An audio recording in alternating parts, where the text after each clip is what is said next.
शिंदेंच्या शिवसेनेचे आमदार निलेश राणेंविरोधात मालवणमध्ये गुन्हा दाखल। घरात बेकायदेशीररित्या शिरल्याप्रकरणी भाजप पदाधिकारी विजय केनवडेकर यांनी तक्रार दाखल केली, तर भाजपकडून पैसे वाटप होत असल्याचा राणेंचा आरोप।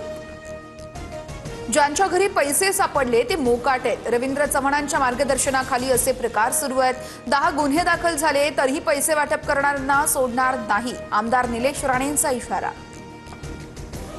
साधूंच्या नावाखाली सरकारचा संधी साधूपणा, झाडं तोडून जमीन सपाट करणार आणि उद्योगपतींच्या घशात घालतील, उगाच संघर्ष वाढवू नका। नाशिकच्या तपोवन वृक्षतोडीवरून राज ठाकरेंचा इशारा।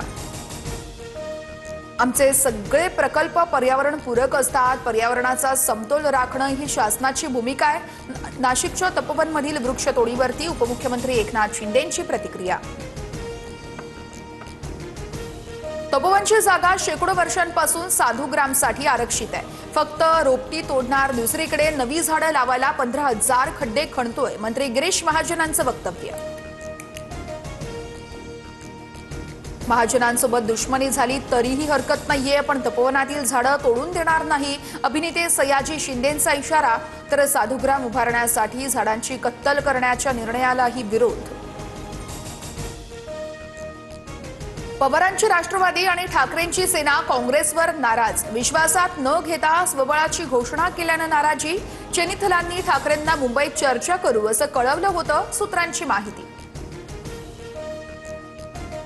बीडच्या सरपंच संतोषी देशमुख यांचं प्रथम पुण्यस्मरण। मनोज जरांगेंसह सुरेश धस मस्साजोगमध्ये दाखल।